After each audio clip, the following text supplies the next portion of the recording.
Hi everybody, it's Mrs. Jones. I just decided today to do a little bit of a new classroom tour. We so often do classroom tours before the school year starts, and we don't ever do them as the year progresses to see how the room changes and adapts to the learning environment. For me, I'm a person who likes things with a lot of open space at the beginning of the year, and then we start filling it up with what we're learning. So I'm just going to quickly take you around. We've got some science experiments hanging out here.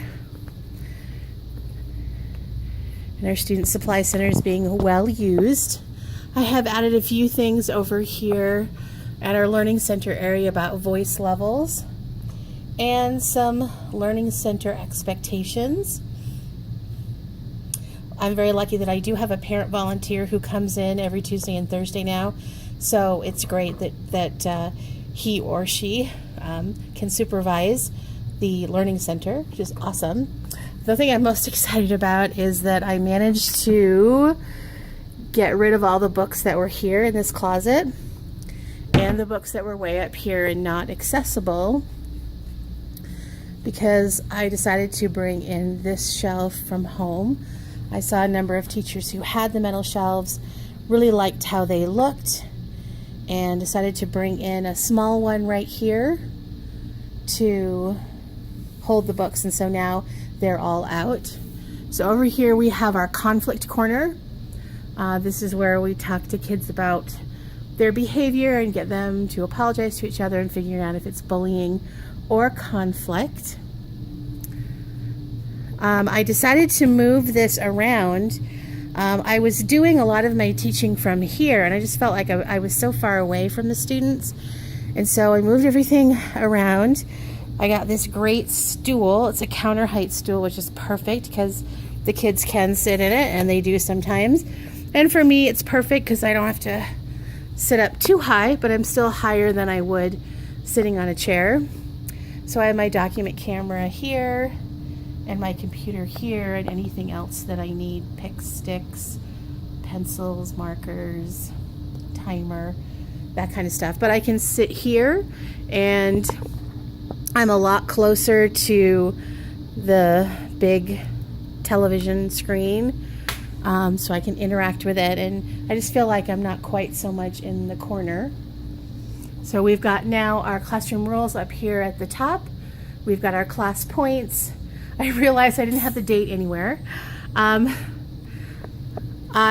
am still using this space pretty well. I like having it in the front of the room, but to be honest, I find that I'm using the whiteboard over there more for math, and I'll get to that in a jiff. So right here I have our character counts word.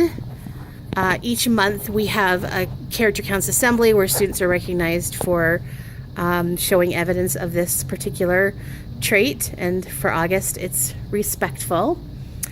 You can see that the cafe menu is really starting to get full with strategies. We have predicting, we have summarizing, we have the cosmically universal sentence frame, we have this shows that, we have close reading, and then of course we have the student names.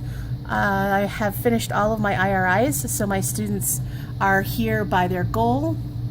These are just little magnets that I picked up. So it's already filling up quite a bit.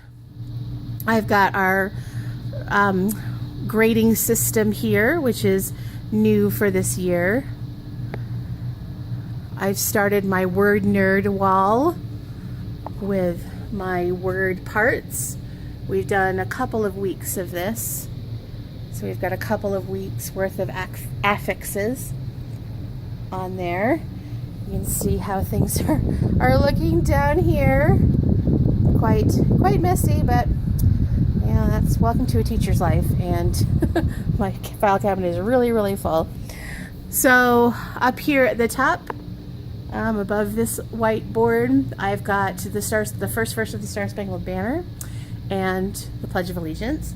And one of the reasons I have these up is that I have the enrichment group for intervention.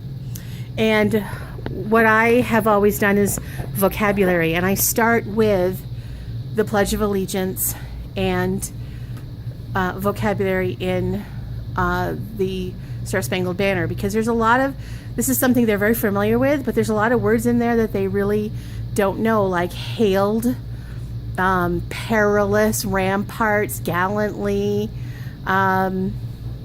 banner even, are words they are usually unfamiliar with, fourth graders. So over here I have my science area.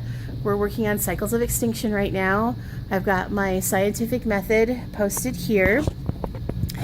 And this is from an activity that we did. These are some themes that students came up with about a story that we're reading. So we were discussing these themes. And one of the things I like about this board is as we sit here in our circle, it's really nice to have a space to write things. And particularly, I use this area every Tuesday and Thursday. I have differentiated groups, and I'm using this a lot. So I'm actually thinking of moving my math board from there in the front of the room over here to the side of the room. And it will also give me more space, because this whiteboard is larger than that one over there. And I can use that one for writing and science. But I haven't done that quite yet. I haven't taken the plunge there. And then our morning multiple board, we're on our 14th day of school. So it's September, and we've started marking our multiples of 2 with a heart hanging from them. This is a program called Everyday Counts by Heath Mathematics. It used to be part of their mathematics program, but it became so popular that they've now made it into a standalone. So if you're interested in that, it's really, really cool. They have a whole calendar time thing that's unique for each grade. This is the one that I've kept. The other ones I thought were good and useful, but not as useful as our morning multiples. So you'll get to see that as we go along. We have our share schedule put up, which is already incorrect. I'm gonna have to switch it out, and our chart for independent daily reading, what it looks like, sounds like, and feels like on the inside. So I hope that gives you an idea of 14 days in, how the learning environment has changed and what has been added since the first day of school. TTFN, ta-ta for now.